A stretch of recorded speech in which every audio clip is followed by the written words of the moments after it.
तर शरद पवार आणि आज तीन नेत्यांनी शरद पवारांची भेट घेतलेली आहे। त्यामध्ये आहेत निलेश लंके।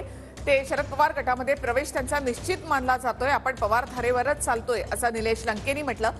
दुसरे नेते आहेत ते वसंत मोरे, ज्यांनी मनसे सोडलेली आहे। आज त्यांनी शरद पवारांची भेट घेतली। लोकसभेसाठी इच्छुक आहेत। जयंत पाटलांनी लोकसभेसंदर्भात आपल्याकडे जी माहिती मागितली ती आपण दिली असं वसंत मोरेंनी म्हटलं। त्यानंतर हरिश्चंद्र चव्हाण दिंडोरीचे माजी आमदार आणि ते शरद पवारांची त्यांनी भेट घेतलेली आहे। लोकसभेसाठी दिंडोरीमधून इच्छुक आहे। वसंत मोरे यांनी शरद पवारांची भेट घेतली। वसंत मोरे शरद पवार गटामध्ये जाण्याची शक्यता आहे।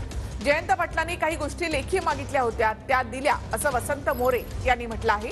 खासदार कसा होऊ शकतो ही माहिती दिली असं वसंत मोरेंनी म्हटलंय।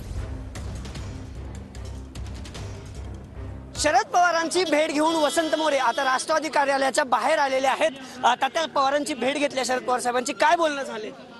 मी त्यांना पुणे लोकसभा मतदारसंघाची सध्याची परिस्थिती काय आहे आणि या परिस्थितीनुसार जर वसंत मोरे या ठिकाणी उमेदवार म्हणून आले तर मी सगळी परिस्थिती साहेबांना सांगितलेली, साहेबांना सगळं माहिती आहे। मी सांगण्याची आवश्यकता नाही आहे, पण मी जयंत पाटील साहेबांनी माझ्याकडनं काही गोष्टी लेखी त्या ठिकाणी मागितल्या होत्या, त्या मी साहेबांना देऊन आलो। काय नेमकं लेखी होतं, काय इच्छा व्यक्त केली? या मतदारसंघामध्ये काय परिस्थिती आहे आणि जर वसंत मोरे या ठिकाणी लोकसभेला उमेदवार आला तर कशा पद्धतीने मी खासदार होऊ शकतो हे मी त्या ठिकाणी सांगितलं साहेबांना।